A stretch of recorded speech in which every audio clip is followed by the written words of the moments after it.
Welcome, Spartans, to your latest podcast of all, Book Club. I'm your host today, David, and with me is Aaron. Hey, guys. And Krysta. Hello. Hello. So, today we're going to be talking about The Rise of Atriox, which was a prequel comic that came out after Halo Wars 2, but was supposed to build up who Atriox was before Halo Wars 2. So it's kind of weird. It's a 5-issue run. It has a whole host of kind of like authors and artists, and they kind of changed the art style throughout it, which is one of the things I didn't really like that much. I find it kind of confusing sometimes, like which one is Atriox. It's kind of hard to tell because they kept changing the art style. It has a bunch of authors, so I'm reading it now. We have Cullen Bunn, Jody Hauser, John Jackson Miller, Alex Irvine, Claire Rowe, Josan Gonzalez, Jonathan Owesnak, and Hayden Sherman. So that's all the kind of authors that are listed. The publisher is Dark Horse Comics. It came out in a hardback this year. So I think, Aaron, you picked it up in hardback, didn't you? No, I ended up getting the digital versions. I'm going to wait and see if they do like a library edition volume 3. That's probably the only hardback of the comics I'll get. Okay. I thought you were waiting for all of them in one package to come out. And which you did, I guess. I got the hardback. Oh, did you, Krysta? Is it nice? Yes. Yeah, it's pretty nice. It's very similar. If you have the Escalation comics, it's that but a hardback. I mean, it's the same size and shape. It's just got a nice hard nice feel. Back. Yeah. Any bonuses? No, not that I saw. It's just there's some advertisements in the back and stuff like that, the normal Halo stuff. Oh, yeah. See, that's why I was kind of hoping to wait out for the Escalation or for the library stuff, because then you get like the bonus things and extra info and all of that. I say that as I haven't read all of Volume 1 of the library edition yet, which I should get back to, but still, I have an addiction. Yes, we all do. There is various release dates, and I'm going to read it out for you now. So issue 1 was August 2017. Then 30th of August, we have issue 2 September 20th. So it's like a month later, 2017. You had October 18th for issue 3, December 13th for issue 4, and issue 5 was February. So that was there was quite a delay, as you can see, between October, December, February of 2018. The hardback came out in May 15th, 2018. That's this year. Like I said, the length is 5 issues. A quick synopsis: it is a comic book anthology produced by Dark Horse Comics. The tie-in to Halo Wars 2. The Rise of Atriox is a 5-chapter miniseries, as we've already said, which delves into the past of the Jiralhane warlord Atriox, exploring his rise from the Covenant soldier to the ruthless chieftain of the Banished faction. And that's pretty much what happens in the course of the 5 issues. Literally nothing else really happens. It has various timelines spaced on... kind of hard to tell, really, but you would think the post-schism, when the Covenant was the Covenant, to it breaking out, so the stories kind of jump around at the various stages of the Banished being created, and Atriox obviously rising up to be the leader he is. It's got a random locations, as I said, all over the kind of Covenant space and human space as well. It has a bunch of characters, so a bunch of new ones, a new AI, Beatrix, that pretty much dies, and a lot of humans that are kind of dead. Pretty much the humans are just fodder in this series. We do have Decimus, and we do have Pavium and Vordus, all kind of brief forays in the series, and these are all characters from Halo Wars 2. They're all brutes, and there are various levels of intelligence, shall we say. You also have Let Valor, which is a new Sangheili kind of shipmaster. He's kind of like the highest ranking one, so he kind of chose to align with Atriox. And probably my favorite issue, I like that issue where he kind of convinces this shipmaster essentially to come to his cause, and he gets a super carry out of the deal, which is pretty cool. There's a cool panel in the show which shows what, like, we'll talk about it later. There was Jovis, which was another brute, like an old guard brute, and it was kind of interesting to see like the new brutes and old brutes, and kind of it very clearly shows the distinction between what we think of as brutes and what Atriox is. It's why he's so different. It's why he's such an interesting character in Halo Wars 2 anyway. Most of the stuff that makes him interesting doesn't really happen in this. There's a pretty cool Sig Ran, is like a scientist jackal, and she's pretty cool for the brief period of time that she's alive. I liked her too. She was one of the standout characters from the comic. So that's all the facts for you guys. Krysta, what you think? What you guys think? Did you like it? Yay, nay? How are we feeling about this? It like, the new information it gave us was super minimal. It felt like just an extension of the Isabel cutscene where she's explaining Atriox. That's pretty It much literally what it is. Like, yeah. issue 2 is frame for frame the entire intro cutscene, like from start to finish, and it's near enough the art style as well. Yeah, I was a little bit bummed. I remember when I first read it by just like how little new information it was, and just I thought Atriox is one of the best antagonists they've created in the Halo Wars universe. In the Halo universe, you think he's so cool. The Banished are so cool. They're so interesting. I was really pumped for this show to see a bit more of them, and I don't know, it just was a kind of all over the place kind of story, and like you said, he didn't really get a whole lot. I kind of wanted more meat. Yeah, I feel like Atriox's backstory needed a one-off novel, and this didn't Yeah, really do it yeah. justice. Just a novella. I don't know, I think there's a full novel to be made out of Atriox, but this just didn't do anything. And then, like you said, the art style, the way it changes, I think the worst one is issue 4. It's diabolical. I more than a few times couldn't tell what was happening. Like, I flicked back through panels over and over. Yeah, some of them are actually difficult just to look at. Yeah, and to be honest, like, I've seen better artwork from Miles' Instagram when he puts up, "This is something I drew at my lunch break and work." Yeah. And I know Miles is very critical of a lot of the comic book animation or art styles and stuff, but like, some of them are fine, but just that issue in particular is terrible. Sorry, I'm just scrolling through it on my iPad. Like, the first issue's good. I like the art style there. It looks nice. The second one's alright, but because it's the same thing over again, like, it's that whole intro cutscene with some minor, like, background info about who the elite talking to the Prophet before they go and kill him and why they're going to kill him. But I think that's the same problem Escalation had, is by the end of it, like, it doesn't go anywhere. It doesn't really do much. I feel very meh at the end of this. Yeah, kind of the same. I've felt meh about a lot of the Halo comics, honestly. I think they just, because we're such lore buffs, I don't think they really scratch that itch for us. I think they're too subtle in their storytelling, and they don't give us exactly, this is the lore, it's so pretty. Also, it would have been great to have something from Atriox's perspective to kind of see how he actually thinks through things instead of just him doing stuff. That is it has some cool moments, but I do like very much his motivations is that he doesn't want to just be a brute. Do you know what I mean? He has a plan, he has something that he's trying to create. I really like that about him. There are some very cool moments in the comic. Like I said, it is the cutscene, but like, that is a cool story of sending these guys constantly just to die over and over and over again, just sending waves of these brutes because they didn't care about them. The Covenant didn't care. Just seeing this one guy constantly survive, getting more bitter, and that he's just intelligent, he was just smart.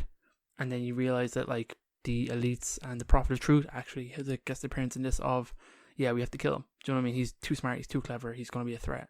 He's talking about heresy, so we have to kill him off. The story of just how he gets created is pretty cool, where he just kind of rises up, kills his executioner, like he stabs him with like that red sword. And I imagine he takes that sword and turns it into his hammer, or the blades of his. He must do. I always thought that. It's like it's the same red color as his mace, isn't it? Yeah, so I just assumed he built his mace out of that energy sword, which I like. It's pretty cool was going to be used to execute him, and he now uses it. It's a pretty iconic weapon.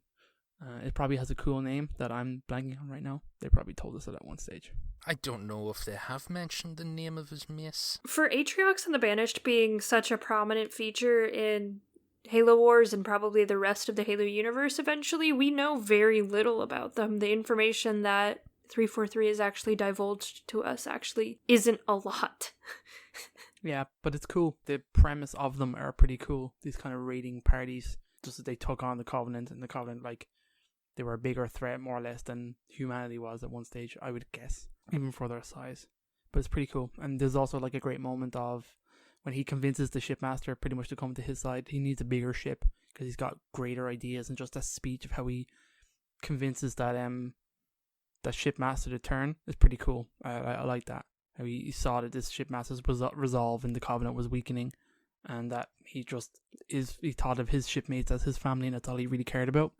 So, like, it's pretty cool just how Atriox plays on that and convinces him to come over to his side and join his family, more or less. When he talks about the shipmaster like that, it reminds me a little bit of Captain Cutter when he does his whole speech about how we're family. It's like the sort of polar opposite of it.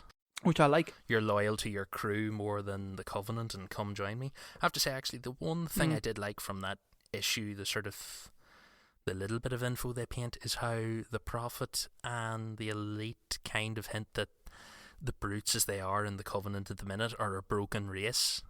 Because I think they say somewhere in it, it's something like, we have to sort him out before he reminds the brutes who they used to be. And it's kind of interesting that they're like, I think they said somewhere that they were like in a state of war and they've bombed themselves back to nothing when the Covenant found them. So yeah, that was in some other piece of lore when they're introducing them, in terms of that they pretty much destroyed themselves. And then the Covenant showed up. Picked up what was left of them, but they're kind of a broken species until Atriox surfaces again, and pretty much, which is great. Yeah, like I didn't mind that. I have to say, my favourite story out of these issues is the first issue. Not much happens to it, but I find it kind of interesting. They have these Marines on this planet being attacked by the waves of brutes, and the AI that's sort of like having a breakdown. Beatrix, isn't it? The countdown. Beatrix, yeah. The countdown is so harrowing. Yeah, she's giving this countdown of the number of human lives left on the planet as they go, and she's just about to shut down at the same time, and unfortunately all of the Marines eat it. Pretty badly. Some pretty brutal deaths. I like the Marine at the end. I know she has a name, I'm blanking on it, but she's pretty cool. And she stands up to Atriox with a little knife. I know you're so dead, love. It is very cool. And it just set the scene for how the Covenant treat the Jirahane, and we've seen that in all the kind of stories, and the Sangheili very much looked down on them and they never really got on because we're more civilized and more honourable race, apparently. It's pretty cool. Any kind of stories, I guess my overall take is, it's meh. Do you know what I mean? The art, changing art style kind of annoyed me, made some things difficult to look at and to follow through. The stories themselves are kind of separated little kind of moments in Atriox's life, but I want to learn more, and I think I've said it numerous times, I hope they pull the Banished into the main Halo games. I'd love to fight them. I think they're a great replacement for the Covenant in terms of an enemy to fight. I imagine it's gonna come up at some point. Yeah.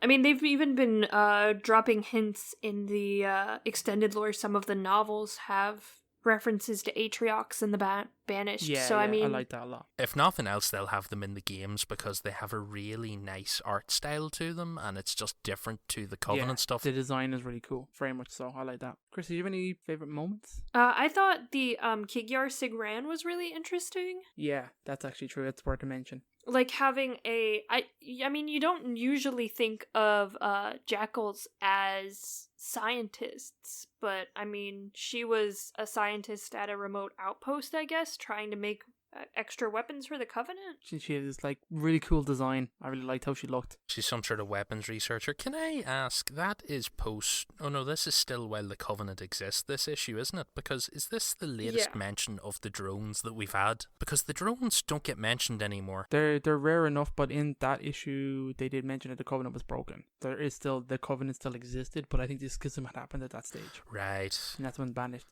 as when Atriox had showed her, was it Decimus, went in to kind of join our side instead of this broken Covenant. She turns on them, and then she turns on them anyway, and has the drones. I don't really miss the drones, but I think that's probably the latest that we've seen of the drones being mentioned. Yeah, kind of like the engineers with the Covenant. They just disappear, and we still get engineers with the humans, but you get no mention of the drones, really. I mean, the drones are kind of useless unless you know how to communicate with their queen, which was what Sigran was trying to do, which was to eliminate the need for a queen. What if the drones took the engineers with them and they come back later as the great power in the galaxy? Oh god. Just really beefy drones. Interesting enough, if you read the first page of each comic book, it's kind of like a technical doc breakdown. It's obviously all these issues are actually briefings that Isabel is giving to Cutter, James Cutter, around the start of Halo Wars 2.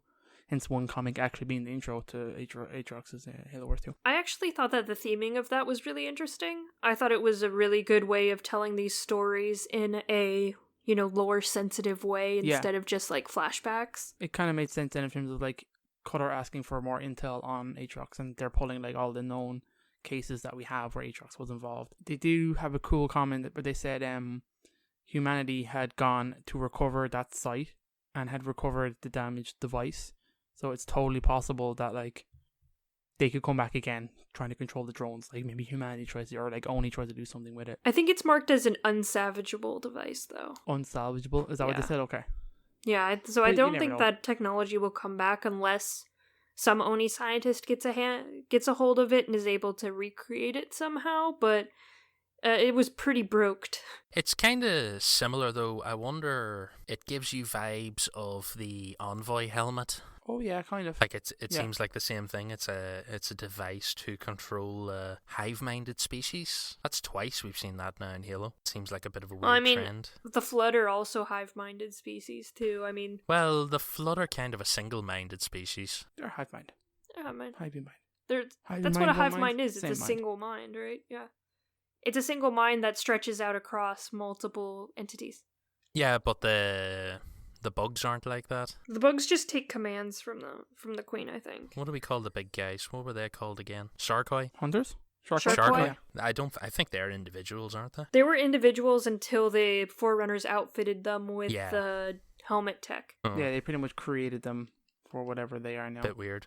Anyway, to bring it back before I get us too far off topic, one thing I wondered about in the fifth and final issue, where Atriox has like a showdown with another brute chieftain who I wonder, I'll have to check later, did we ever meet him before?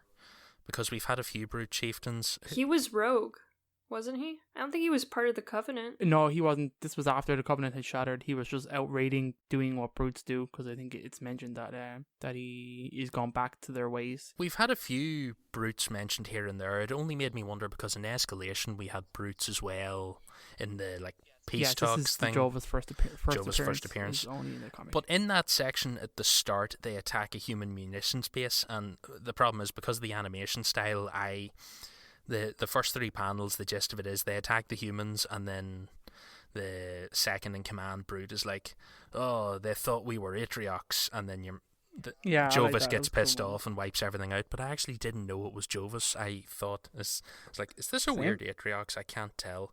But the thing, did they just change the art style? Yeah, but I find it a little weird that the humans are so familiar with who Atriox is. It feels like we haven't earned that in the lore yet.